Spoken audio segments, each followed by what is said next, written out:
Hey everybody, it's Aldo Gandhi, and I just want to let you know really quickly that our swag shop is reopened. DeepDishTees.com is where you go, and that's tees with T-E-E-S. Clever name, guys. They're the new home of our merchandise. You can get t-shirts, you can get caps, you can get coffee mugs, you can get hoodies, you can get all sorts of good stuff, and you'll help out the bar room with the purchase. So head over to DeepDishTees.com. Some may find the following disturbing. Discretion is advised. Every summer in Chicago, the sunshine spotlights the city's spectacular skyline. Its luxurious lakeshore, marvelous monuments, and the over 200 neighborhoods in the city. And it also brings to light two of the greatest sports franchises in the world. On the north side, it's the Cubs. On the south side, it's the White Sox.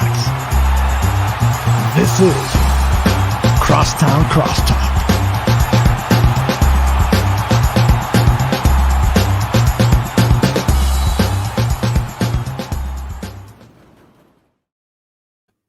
Hello and welcome to episode number 31 of Crosstown Crosstalk, presented by the Barroom Network. My name is Vinny Parisi, and of course, Joey Parisi could not be here. Still working on a schedule change going on with the whole Crosstown Crosstalk thing, but Joey will be back soon enough.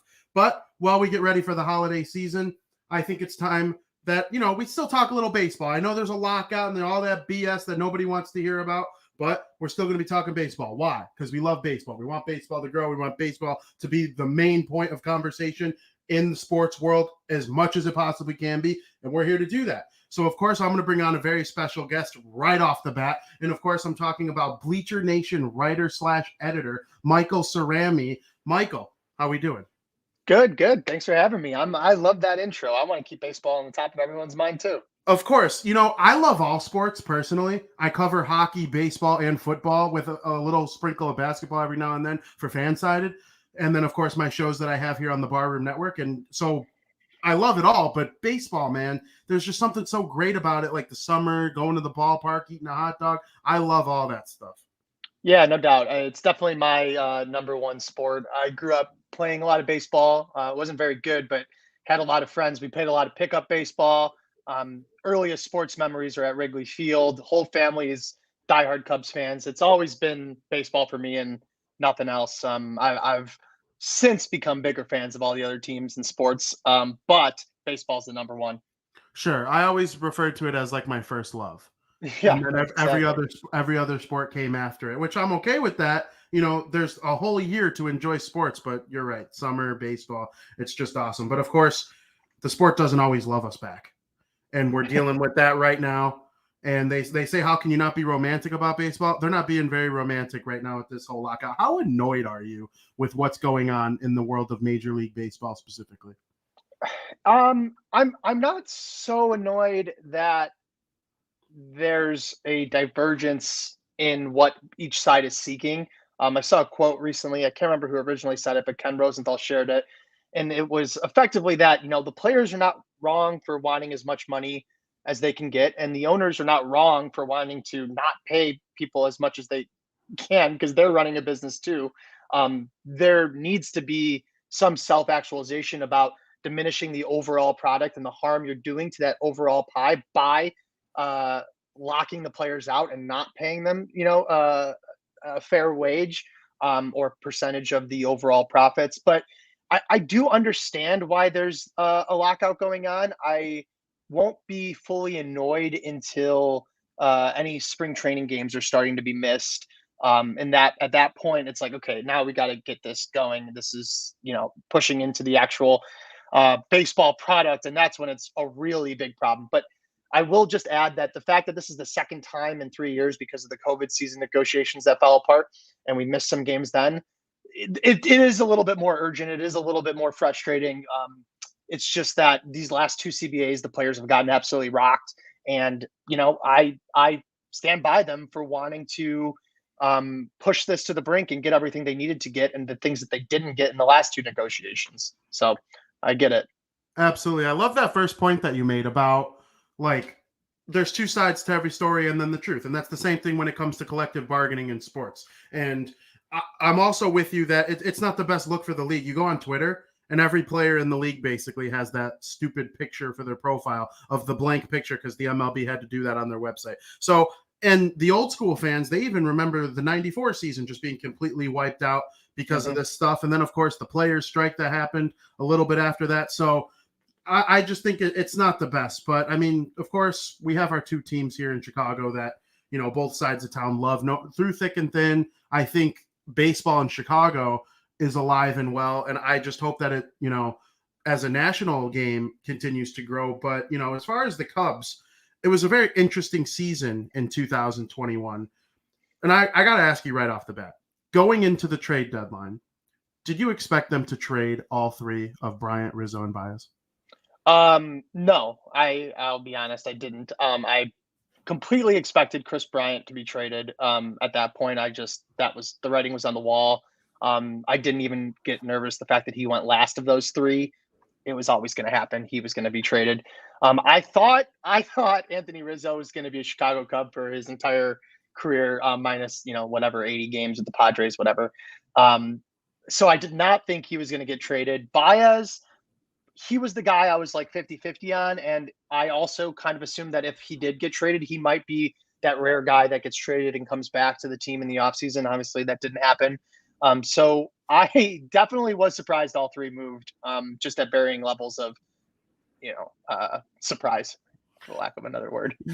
It's funny you worded it that way because, like you said, out of all three, the one I would have expected to be traded first would have been Bryant. He was last. Mm-hmm. And like when we say last, he was probably the last like big name to be traded at all across the whole league. It was like literally at the deadline.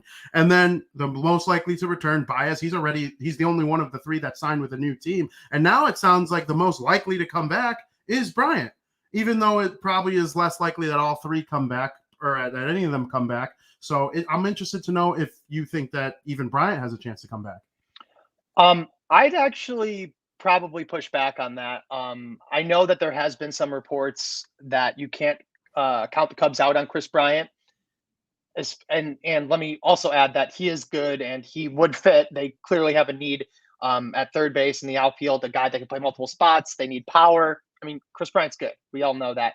But there are a couple reports out there specifically mentioning that the one thing Chris Bryant is looking for in any contract is length. It's not as much about total dollars. It's about length. He has a young family, new kids. He had so many trade rumors over the last few years. He's looking to settle down and stay in one place. And the one thing that Jed Hoyer is not anxious to give out this offseason is length. He doesn't care about going high on average annual value like we saw with Marcus Stroman, as long as that term is short. So on top of the player service time grievance and all of the sort of bubbling, not bad blood, but bubbling confrontation between the Cubs and Bryant over the years, I just don't see him coming back. If anything, Anthony Rizzo is the most likely of those two remaining guys to come back, and his return will basically be predicated entirely on what happens with Freddie Freeman and the Braves, vis-a-vis the Yankees, who also need a first baseman and have been looking at him and have Anthony Rizzo as sort of a backup in mind, depending on if they can get Freeman or not. So Rizzo would be the guy, and but even that is going to be out of the Cubs' control, I think. Interesting. You know, after the trade deadline, you saw some players on the team start to really turn it on. And of course, the first and foremost that comes to mind with that is Frank Schwindel. And then before even the trade deadline, Patrick Wisdom was having an awesome year ahead of breaking Chris Bryant's rookie home run record, Chicago Cubs rookie home run record. Mm-hmm. Between those two players, what do you make of their successful seasons as older rookies? And do you think they'll be with the Cubs for an extended period of time? Yeah, there's a lot of fertile ground to talk about there. So one thing I want to talk about when it comes to Patrick Wisdom in particular is that I really think his defense was a bit of an underrated skill. His defense at third, I considered excellent last year, a lot better than I anticipated. I think he could be a plus defender at third base, which does have value. And on a team like the Cubs that is lacking so much power, especially if Nico Horner and Nick Madrigal are going to take so many starts, you might be able to put up with someone with a higher strikeout rate because you need that power in your lineup. But I think for Wisdom, the overall product is going to be the way that he sticks in the lineup. So he has to keep his defense top notch. Otherwise, the value won't quite be there. Frank Schwindel, you know, anyone who watches baseball for any period over 5 years, longer than 5 years, knows that there's guys like this that pop up from time to time. It happens every year. It happens with different teams. And it's always hard to decide whether or not it's legitimate. There was some stuff in Schwindel's underlying statistics that pointed to this being sustainable production. But you can't just ignore the entire history of, 4A 30-year-old rookies where it doesn't tend to work out that long. His production was just so elevated for so long that you would like to hope that the league did get an opportunity to adjust, and he was able to fight through some of those. But because we didn't actually see him struggle that much and then overcome those struggles in the season, that still seems to be ahead of us. And that could mean that he starts off hot again in 2022. But whenever he hits that first slump and the league starts adjusting to how they attack him at the plate, it's going to be a huge defining moment for the rest of his career, because if he can't overcome those, then it'll just be the end of the line of him as a starter. But if he can, then you can give him a longer leash. And I think he'd have to put up an entire above average offensive season in 2022 at first base to really count on him for anything else going forward, especially because his defense at first base isn't that strong. And it's also the least important defensive position. Sure. So it'll be interesting to see what their lineup looks like with them next year. Out of all the prospects that the Cubs acquired throughout the trade deadline that we just previously talked about, which one of them is your favorite? Ooh, that's a good question. It's kind of hard to answer. I think the two that I have been thinking about the most lately would be Caleb Killian, who the Cubs got from the Giants. He had a short debut with the Cubs in the minor leagues, but then he played in the Arizona Fall League and he capped it off with a perfect game. I think he had like 16 whiffs. It was a perfect game for 6 innings or whatever the length of the game was. And he just looks like a guy who, after making some changes to his curveball, he's doing that spike grip curveball now that the Cubs love to teach. Looks like a guy who may have found some swing and miss and might be able to help the Cubs out really soon. But I have a feeling that it's at least possible that one of the highest upside guys the Cubs got is Pete Crow Armstrong. And I think he was only available because he was injured. And that's, in my opinion, I love targeting those types of players. I know that there's added risk, but the only reason a guy like that is ever going to be available in the first place so soon after he was drafted is because there's some, one specific wart or red flag. In his case, it was that he didn't play this year, because he was hurt. But if the Cubs are able to get him healthy and get him back on track, maybe it's a while before he shows up in the big leagues, but he has a lot of upside. So I think it'd be between those two. One of those is further away, higher upside. The other guy is closer and could contribute as soon as next year, and he would be a pitcher, which Cubs need pitching more than anybody. So, absolutely. And you brought up Madrigal and Horner. Do you see them being a part of the core and playing the 2 middle infield positions for the Cubs for the foreseeable future when they get back to winning again? I certainly hope that Nick Madrigal is definitely not going to be a shortstop. I certainly hope Nico Horner isn't the Cubs shortstop. I like Nico Horner a lot. I think he has a lot of value on this team. I think he's a Gold Glove nominated second baseman already and can be really special on defense there. I think he's fine at shortstop. I think would be even better in a role where he moves around as maybe the primary backup at shortstop, plays second, pushes Madrigal to DH from time to time. But all of that is, predicated on the Cubs actually going out and getting a shortstop. And if they can't do that, then you're stuck with a less than stellar defensive arrangement up the middle for a team that has 3 of the highest ground ball rate pitchers in their starting rotation already. And I don't see that as a really good recipe for success. So no, I don't see them both being up the middle players. I'm hoping that one of them is, or that Nico moves around, Nick Madrigal moves between second base and DH, and they sort of just make it work from there. But yeah, they're going to need a shortstop, whether it's someone big or just someone that they pick up on the scrap heap. It's got to be someone with a good glove. Yeah, that makes sense. And speaking of a good glove, at least a good arm, depending on, what metrics you use. Some people like him, some people don't, but it's Wilson Contreras. He seems to want to stay with the Chicago Cubs, but of course he has 1 year left on his deal. He's basically 1 year behind where Bryant, Rizzo, and Baez were at this point last year. And the Cubs signed Yan Gomes earlier in the offseason, and that suggested that, hey, we don't know if Wilson Contreras is going to be here by July 31st. Do you think he gets traded? Well, there was the report earlier in the offseason that if the Cubs couldn't agree to an extension with Wilson Contreras, they're going to trade him, right? And they go get Yan Gomes, who was the best remaining available catcher, and they pay him more than a backup catcher's salary.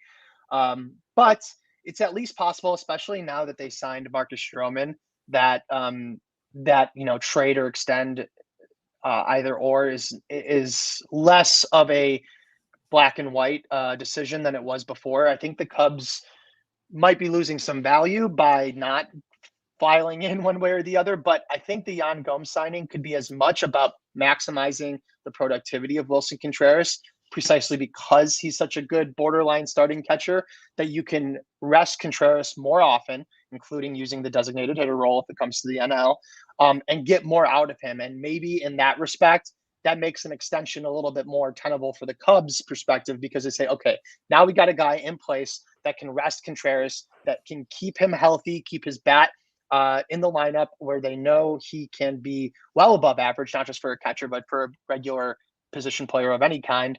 And so that could lead to an extension. So I think he's going to stick around. They got Stroman. There's no way you go and get Stroman on a deal where he could be gone after 2 years. If you're going to turn around and trade Contreras, there's nobody else in the system that can immediately step up besides Gomes now. And I don't think it would be worth making that series of moves in that way. So keep Contreras, try to extend him. He has a little bit more leverage now, in my opinion, knowing that they have Stroman in place, but you just got to do what you got to do. They didn't extend anybody else. Their payroll's very low now and looking ahead. So I think he's going to stick around, and I hope he does. He's one of my favorite Cubs. It certainly doesn't seem like the Cubs are trying to bottom out and be a 100-loss team to start from the beginning, like the Astros did in 2011 or the White Sox did in 2016, or even the Cubs did in 2012. It just doesn't seem like they're trying to quite do that right now. And keeping Wilson Contreras would suggest that. It sounds to me like you agree with me in saying you would keep him around if you could. Yeah, and there was a chance. There was a time before the end of the 2021 season where you could say maybe the Cubs really are going to try to bottom out next year. As soon as they picked up Wade Miley, signed Gomes, signed Frazier, and signed Marcus Stroman, that's not what's happening. You don't sign Marcus Stroman, pay him $25 million a year to lose 100 games. That doesn't mean they're going to be really good or even contending, but they're not trying to bottom out. They wouldn't have done it the way that they did. They would have used this opportunity to say, hey, look, we have all these young pitchers. We're going to give them all a shot in the rotation and just see what happens. And they could have hid behind that as an excuse to lose 100 games, but they didn't. They pushed two of them back with Miley and Stroman, and I still think they're going to add another starter from here. So, yeah, keep Wilson Contreras and just see if you could surprise contend in 2022. And if at the trade deadline it doesn't quite look like it's coming together, maybe you do another sell-off with whatever pieces you have remaining, particularly out of the bullpen, and you just hope for the best again next offseason, and you go back into 2023 with some of your prospects a little closer to the big leagues. Yeah, sure. It doesn't seem like that's the case at all. You're not signing Stroman to eat innings. He's not like signing James Shields later in his career or, picking up someone who's bottoming out their career just to eat some innings while other guys are coming up. Marcus Stroman, you signed him to a 3-year deal. You're trying to win, but you did bring up Clint Frazier, and, the New York Yankees, they didn't necessarily use him the right way. It didn't seem like, and, he came over there in the Andrew Miller trade, but he never really seemed to reach that potential with New York. But I think there's a chance that coming over to the Cubs, they could unlock something there without the pressures of playing for the Yankees or even necessarily a contending team. I know you said they could surprise contend. They certainly can, but it might depend on if Frazier really, hits the ground running with the Cubs, or if Stroman is awesome. But the Frazier signing was interesting to me.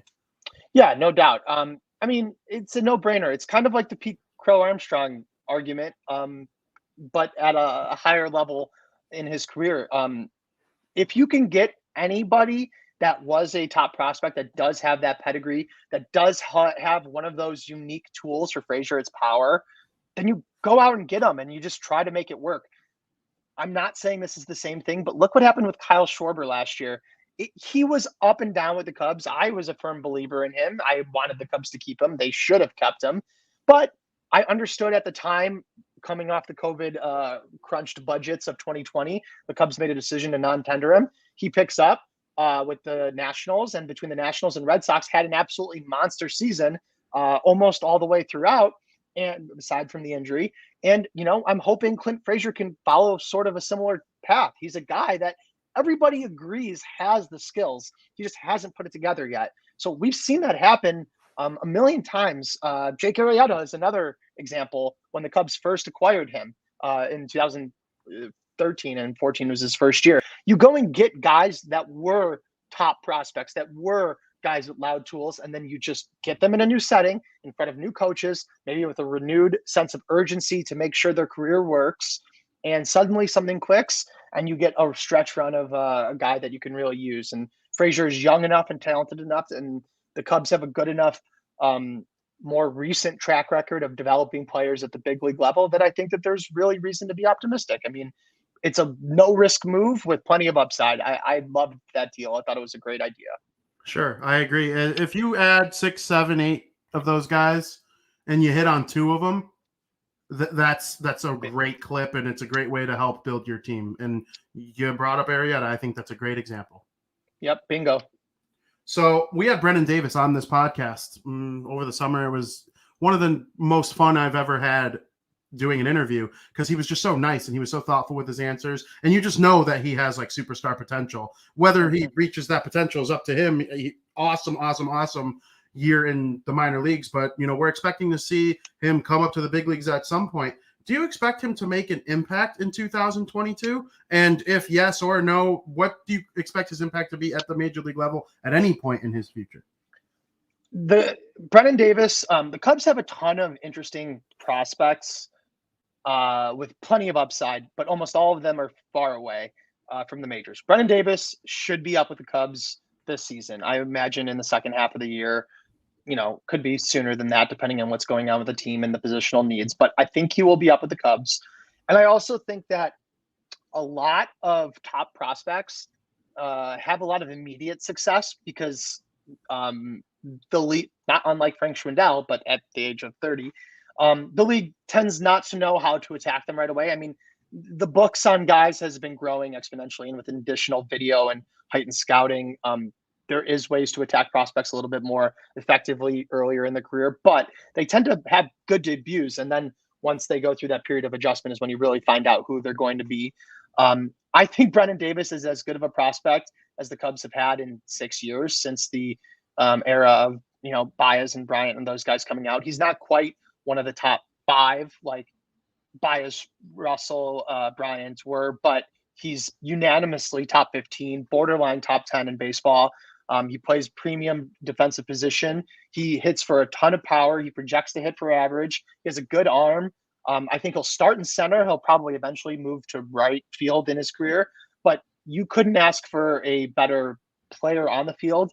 And I've had a chance to, get to talk with him a couple times. And like you said, off the field, he's as good of a guy as you could possibly hope for. So if he has even a little bit of success, which I do think he will, and I think it'll be as soon as this season, I think he's going to be a fan favorite in Chicago like right away. I think people are going to absolutely love Brennan Davis.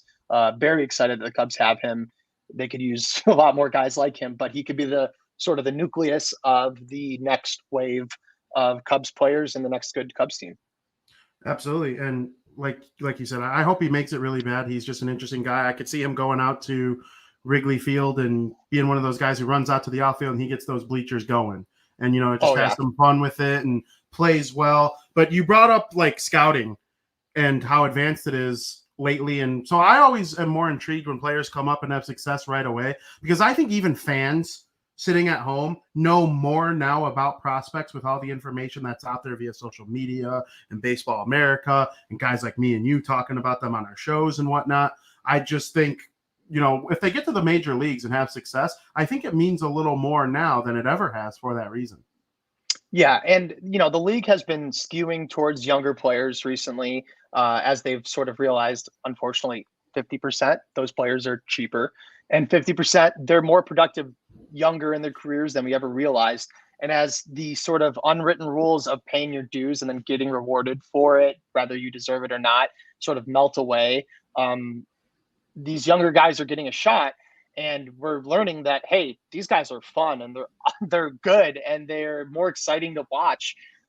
So all of that combined with the fact that you could go follow Brennan Davis on Instagram or Twitter and he'll tweet about what he's doing that day. You could watch him take batting practice. I mean, this level of access from the outside is unparalleled. And internally, we know that the Cubs have, and I'm sure lots of teams that I just will speak for the Cubs. I know that they have more advanced systems than they ever had before of being able to watch each individual pitch from every individual at bat, from every game for any player. And that allows the front office to really zero in on things that they're looking for or looking to develop, as opposed to relying on your scouts and coaches and managers at the various minor league levels and the communication between those levels. So, basically internally and externally, there is more access than ever before, and there's more available plate appearances for all these guys in the big leagues. So it's kind of a win-win, and I think it's good that the game is skewing younger, especially for a fan base that gets 1 year older on average every year. Absolutely. That makes sense. You brought up the Marcus Stroman signing. It's a great pitcher to add to a rotation that was kind of bleak last year, but you had a guy like Wade Miley. So you got Marcus Stroman, Wade Miley, Kyle Hendricks, Adbert Alzolay. I'm curious to know what you think of that as a rotation. And I'm also wondering who you project to be the number 5. So I almost wouldn't phrase it that way. I would actually zero that into the top 3, Hendricks, Miley, and Stroman, not in that order. It doesn't really matter. Sure. And I think that those 3 are really excellent. They're not the power pitchers that the Cubs said that they were going to go out and get. They're the exact opposite. Those 3 have below average strikeout rates and below average fastballs, varying levels, but all below average. But those 3 are also excellent at getting ground balls and excellent at getting inducing weak contact. I have an article coming out on this week, actually. Not just like pretty good, like among the best for their entire careers. So the Cubs certainly added guys with a specific skill set.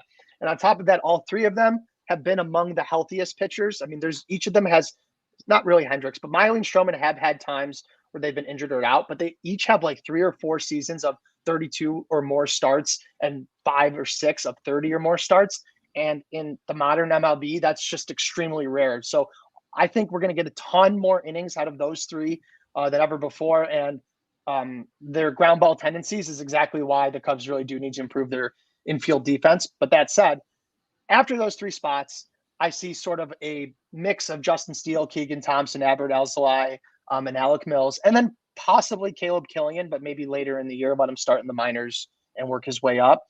Of those 5, I'm also hoping in the meantime that the Cubs are able to add at least one pitcher that can throw above 95 miles an hour, whether it's a flyer on an unknown guy or someone like Carlos Rodon, but they do need to add someone. But those 4 guys, I think Adbert Alzolay, I think you were right to list him first because I think he has the best opportunity to be someone that contributes right away and right out of the rotation. But, Justin Steele and Keegan Thompson have a lot of upside. They also can work pretty well out of the bullpen. And Alec Mills, you hate to keep taking him out of the rotation. I mean, this is a guy that was nominated for a Gold Glove 2 years ago and threw a no-hitter, had a sustained stretch of success in the rotation this year. But he works so effectively as that swing guy who ends up getting 10 to 15 starts a year anyway. I think you just start him in the bullpen and just leave him as that guy and work through the other 3 primarily. So I would guess that Steele and Alzolay have the best shot early on to win those spots. But I think Killian will come, and I think the Cubs need to add another starter. And I think Mills and Thompson will get an opportunity. So they have a lot of options now. Adding 2 starting pitchers was huge. The Cubs have pretty solid depth. They just need to diversify a little bit because out of all of those pitchers I just named, only Alzolay throws over 94 miles an hour, and it's 2022. So you got to throw a little harder than that if you want to keep every lineup off balance. Absolutely. It sounds like you think they need one more starter. So, and my next question was going to be, if it were up to you, what realistic moves would you make in order to help improve the Cubs' chances of at least being a respectable baseball team in 2022? I know there's a really good power pitcher out there right now that was on the other side of town, but he's got some arm issues. Of course, I'm talking about Carlos Rodon, and he's great. when he's healthy, he's awesome. He was a third overall pick for a reason. And going into last season, he kind of fit that mold about what you talked with Clint Frazier about how, like, he had high pedigree for a long time. He was injured. He was inconsistent. There was the Chris Sale stuff. The team rebuilt. It was hard environment to pitch in until it wasn't. And then when it wasn't, you saw his true talent. So now going into free agency, he's got some risk with the injuries, but you saw how good he can be. And I think he'd be a great fit in that rotation. No doubt about it. The Cubs had interest in signing Rodon last year before they ended up going with Jake Arrieta, which was not the right way to go. It seemed smarter at the time. Yeah, it seemed fine at the time. They were interested, though, and I think that was warranted. His arm issues and the drop in velocity at the end of the year definitely scare me, but it seems likely that no, it doesn't seem like it is true that there's not a higher upside power pitcher the Cubs can add at this point in the offseason than Carlos Rodon. So I do think he would be the right type of person to get. However, I think the way that the Cubs make themselves better with just one addition would be a premium defensive shortstop. They have 3 guys that will get so many ground balls. If you do not have a vacuum at shortstop and second base, there's going to be a lot of problems, and there's going to be a lot of balls in play that turn into hits that probably wouldn't with someone else there. And the Cubs are so used to having really high quality defense because of Javi Baez at short, and then they had Nico at second for a couple years, and Anthony Rizzo was a multiple Gold Glove winner at first, and all of that has gone away now, and they have more ground ball pitchers than ever. So they really need to focus on adding a glove. I was going to say glove first, but I hope he's not glove first shorts. I just hope he's a really good defensive shortstop who also can maybe add something at the plate. Are the Mets the scariest National League rival right now? Not even necessarily just based on roster, but roster combined with an owner who's willing to spend $1 billion to make his team better. And if you don't think they are, who do you think?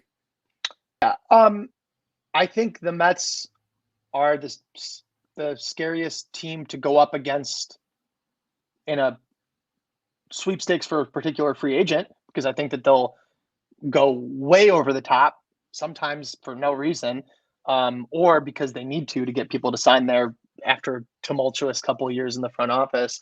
I think that there's still no parallel to the Dodgers. They have just as many resources, but they have a much smarter person running their front office in Andrew Friedman, and they have a excellent minor league development path. I know I even wrote up an article about when the Cubs non-tendered Michael Hermosillo, and he was a free agent for a day. Andrew Friedman personally called him and tried to sway him to come to the Dodgers. And we're talking about a guy who's going to come there on a minor league deal. That's how involved Andrew Friedman is, and how smart he is, and how important he knows it is to get even the margins of your roster correct. And that interest is what pushed the Cubs to offer Hermosillo a big league deal. So I think that the Dodgers are still the team. When you look at everything from ownership and dollars available to front office to development of prospects, they're the top of the stack. And I don't think it's particularly close with the Mets. Do you think it's fair to call them a mix, the Dodgers I'm talking about, a mix of the Rays and the Yankees? Yeah, I mean, so put it this way. They have the guy that used to run the Rays, and they have the money of the Yankees. So, exactly. Yes. That's perfect. always been my comparison. People, they get so angry at the Dodgers for making trades for Mookie Betts and Max Scherzer and, guys like that. It's like, okay, well, they had the prospects, though, that they developed in order to make big trades like that. They don't always go out in free agency and just sign everyone they possibly can. Mm-hmm. Trevor Bauer is kind of the exception, and look how well that worked out for them. So really, it's like they're the smart, rich team. They're not just the rich team. They're not just the smart team, and that's why I think they've been so good for so long. But when I look at the National League Central, I see the Cubs as like one of the middle teams, kind of right there with the Reds, until they made some of these offseason moves to add a guy like Stroman and Wade Miley. So now if you add one more pitcher, the rotation's looking okay. If Frank Schwindel and Patrick Wisdom can at least hit 80% of what they did last year, it could be a pretty powerful lineup. We'll see what Nick Madrigal is able to do and wherever David Ross decides to place him in the lineup. But I don't see the Brewers or the Cardinals as these like big, scary teams in the long term. Of course, the Brewers have that rotation, and can Burns and Woodruff repeat what they did last year? Can the Cardinals get the same production out of Nolan Arenado and Paul Goldschmidt at the corner infield? I mean, they're good teams. There's no doubt about the fact that they're good teams, but I think the Cubs are probably closer to them than some people may believe. Yeah, I have both sides of that argument. So for the Brewers, at least, for what people forget is that their offense is actually worse than the Cubs' offense last year, Mm-hmm. full season included, even after the trades. They had a really rough offense. Obviously, their rotation is as good as it gets, and we know that they're already in over their head financially. That's why they are making some of the deals that they have, sending prospects along with Jackie Bradley Jr. to back to the Red Sox. They have Christian Yelich on a monster deal that starts, I think, this year, and he had a terrible season, and then 2020 was a bad season. Um, I think though that I'm done underestimating the Brewers because pretty much every year for the last 5 years, I've been like, nah, they don't have that, and every year the sum is the whole is greater than the sum of the parts for them. I don't know how they do it, but that's another really well-run front office. And they just manage to they get a lot of buy-in from their pitchers, especially to sort of mix and match. And with that rotation, really anything is possible. That's how good of a rotation it is. The Cardinals, I don't know. I don't really buy. I think going on a 17-game winning streak, whatever it ended up being, is a little fluky. I don't think that that was like a true. That's not a true talent winning streak. And I think that that played out in the playoffs. I'm not particularly concerned about them. They are probably, though. I mean, not probably. They are a better team on paper than the Cubs are right now, and so are the Brewers. But the Cubs are not done this offseason. I think that they have another big signing or two in them. I think that we're overlooking the possibility that a major trade can still happen. I think that that's at least plausible if it's for the right guy, a young guy, a guy with upside and remaining years of control. That can happen. So, I want to revisit that in the spring, and see where we are because right now the Cardinals and Brewers are better, but I don't know if it's necessarily going to stay that way. Absolutely. Now, before I let you go, I got to ask you about the beloved really quick. Justin Fields making some strides so far this season. We all know what's going to happen eventually with Matt Nagy and potentially the coaching staff. I mean, we'll see what happens with all of that. But the An extension, right? Yeah, hopefully, right? They're 4-9, but they have the quarterback in place. He's shown his flashes, but I think developing him needs to be the most important thing for the organization going into the offseason. But I mean, what do you make of this season as a whole, other than making you want to throw up? Okay, here's my perspective. That I think maybe I'm only able to do this because now that I cover these teams professionally, your fandom can be a little bit higher level, looking longer term. Justin Fields is so obviously a guy to me that I have a hard time even caring that much about the product on the field right now. The Bears just need to get rid of Matt Nagy, probably Ryan Pace also. And if they could keep Justin Fields and protect him from getting destroyed, then the next, 10, 15 years as a Bears fan could be fun. I mean, I'm looking ahead such longer term now that the league is so interested in protecting these quarterbacks. They're playing much longer throughout their careers. I mean, we have never had a quarterback like this. The quarterback position is so fundamentally important that I just am so blinded by my joy of having Justin Fields that they could be 0-13 and it wouldn't bother me right now. The future is going to be around him, and it should be around him for a decade. So like starting from there, everything else is kind of meaningless. They need to get some offensive line help. They might need to rework some of the secondary. All that stuff is fine, and doable and fixable. The hardest part is getting a guy like Fields, and they got one. So I'm happy about where the Bears project to be in the future and for a long time, hopefully. For sure. That's a breath of fresh air because most of the chatter is negative and all that. I'm sure And the only thing I worry about is the development of Justin Fields to getting him to take that next step by having him in bad offenses and with improper coaches and improper weapons. And that, because we saw it with Jay Cutler. I was always of the opinion that Jay Cutler was extremely talented and the Bears always kind of set him up for failure, even though he didn't always show, the greatest leadership or whatever may have you. But Mitchell Trubisky, same thing. He didn't have the greatest arm, but he was athletic and mobile, and they never used him to his full strength. And then seeing it with Justin Fields, it's like I just hope that doesn't happen again. And then I look at the division, right? Detroit always stinks. And, they've made a couple good draft picks, and they've lost almost every one of their games this season by 1 score or less. So, they're probably not the worst team in the league, even though the record might say they are. The Vikings are always kind of middle of the pack. We have a really good defense. Kirk Cousins, don't turn the ball over. He's having a pretty good year this year. And then you never know what happens with Aaron Rodgers and his future with the Green Bay Packers. So the division feels like it's there for the taking. So, I don't know. I want to be as optimistic as you. Yeah, listen, everything I said requires the Bears to move on from Matt Nagy. It needs to not, it's not a joke, that is a fundamental part of what needs to come next, because I agree with you. But I do think that just getting that quarterback position right and the trajectory of the other teams in the league, I refuse to be afraid of the Lions ever.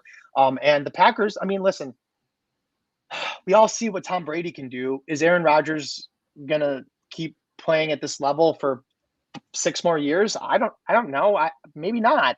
And if that's the case, maybe that the best quarterback on any team will be Justin Fields. And as we've seen, that can take you a pretty long way. So get rid of Nagy, get someone that can help unlock Fields' full potential, and then just hope the rest of the division remains true to themselves outside of Green Bay, where they cannot possibly get lucky with a third 2-decade-long quarterback run. I sure hope not. So, Michael Cerami, thank you so much for coming on. We can't thank you enough. I want you to give the crowd watching, promote yourself a little bit. Tell them where they could find you, where they could read your awesome stuff. Cubs, Bears, Bulls. Let them know. Yeah, so you can read my stuff at Bleacher Nation.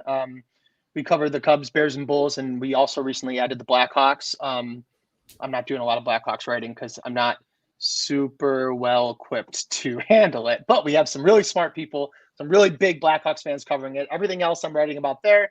And you can follow me on Twitter at Michael_Cerami or on TikTok at Michael_Cerami, where I make a bunch of Cubs TikToks because it's silly and fun. And I'm trying to recapture the joy of my youth by pretending to be a kid. So follow me there. Very good. Keep promoting baseball. Keep doing what you're doing. You're a great follow. I think, everything you do is awesome, and I'm a big fan of yours. So thank you so much for coming on, and, hopefully we can have you back again sometime soon. Thank you. I really appreciate that. I'd be happy to come back anytime. Absolutely. So everybody follow Michael Cerami on Twitter, and we would like to send you to a quick commercial break.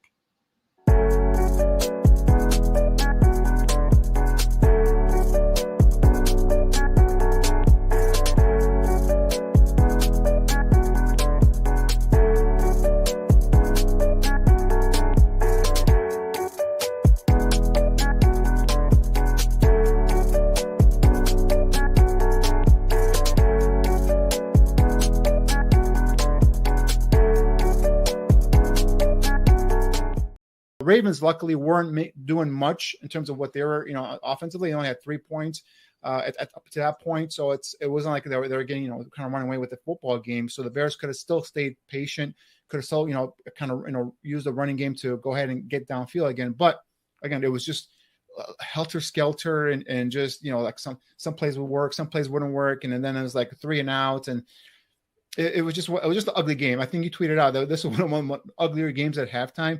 And I just felt like that. I just felt like, the Bears were letting this undermanned team, on the road feel like, they have a chance to win this game and pull it out. And sure enough, the Ravens showed why they, John Harbaugh is one of the better NFL coaches, in the NFL, comes into a opposing, opponent's home stadium, a game that the team must win, and comes down, squeaks out a victory with a backup quarterback and him missing a couple of starters on offense as well. So that just tells you, for me right there, that shows that coaching is very important in this league. Indeed, and 4,000 Clovers asked for it, so he's going to get it. Here it is. Get your shit together. Get it all together and put it in a backpack. All your shit, so it's together. And if you got to take it somewhere, take it somewhere, Take it to the shit store and sell it. Or put it in a shit museum. I don't care what you do. You just got to get it together. I think I'm going to update that cartoon and add Ryan Pace. Yeah. Who else should I add? Well, I'm sure want Ted Phillips in there, but I'm not sure how much of an influence he has on football operations.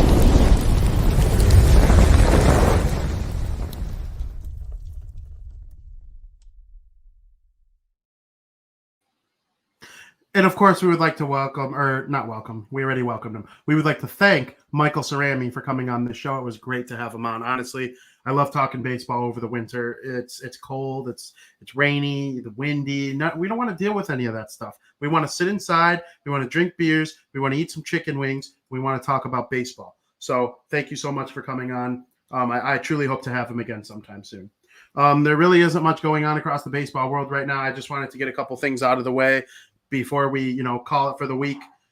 Justin Verlander signed his contract with the Houston Astros, and of course it's officially official now. I know there's a lockout, but there was some language that the teams didn't have sorted out, so the league allowed them to complete the 2 years, $50 million contract with the Houston Astros and Justin Verlander in between. So glad that that's taken care of. And, tonight you're going to see a pretty big football game. And I know this is the baseball show, but, I wanted to talk a little bit about the Los Angeles Chargers versus the Kansas City Chiefs. I'm very excited for this football game. I mean, this could really, really insert the Los Angeles Chargers into the upper echelon of the AFC if you don't have them there already. And if they lose barely to the Kansas City Chiefs in a really, really good, tight game, then I think you'll look at both of these teams as outstanding performers in the AFC for the 2021 season. And, each of them has a really good quarterback. I would say, of course, Patrick Mahomes is, but then you add Justin Herbert, and you have 2 top 10 quarterbacks in the National Football League. There are people that might even say top 5. I mean, Justin Herbert is awesome. And so I'm really excited about that. I hope everybody enjoys the game. And of course, the big main event of the day.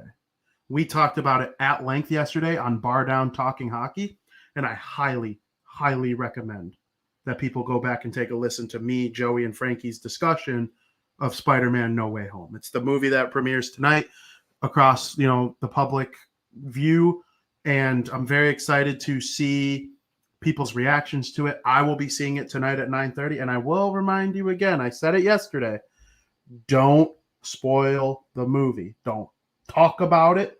Don't do anything while you're in the movie theater. Wait till you get to your car, because you know what? Those employees that work their ass off to serve you popcorn and to serve me candy and soda and popcorn like I'm going to indulge in tonight, those employees don't want to hear the spoilers. They don't want to know what happens at the end of the movie, so be quiet.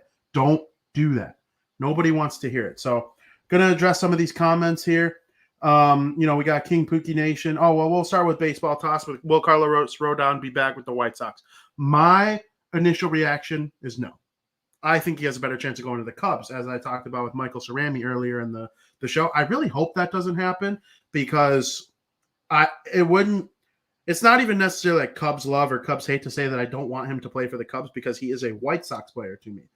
All I've known Carlos Rodon is in that White Sox jersey. So I hope they do find a way to bring him back, because one of the White Sox's major strengths, as opposed to what we talked about as a weakness for the Cubs, is power pitching. Lucas Giolito, Dylan Cease, Michael Kopech, Liam Hendricks, Lance Lynn, all these guys are power pitchers. They all throw the baseball extremely hard, 96 miles per hour or faster. And, they get lots of strikeouts. It's a hard team to hit against. And I just think, it really can't be that type of, move to get rid of a guy like Carlos Rodon without at least trying to get him, because he also throws that hard. And I'm not worried about the arm soreness. It's his full time ever pitching well for a full season. So hopefully they're able to figure something out like that. Or, if Carlos Rodon moves on to a team like the Cubs or the Dodgers or the Yankees, they figure out a way to get him a lot of money, because he deserves it. He's battled back. He never gave up. And of course, I always appreciate that. And I will love Carlos Rodon forever. So I hope it's with the White Sox. I'm leaning towards no to address your question, but I hope I'm wrong.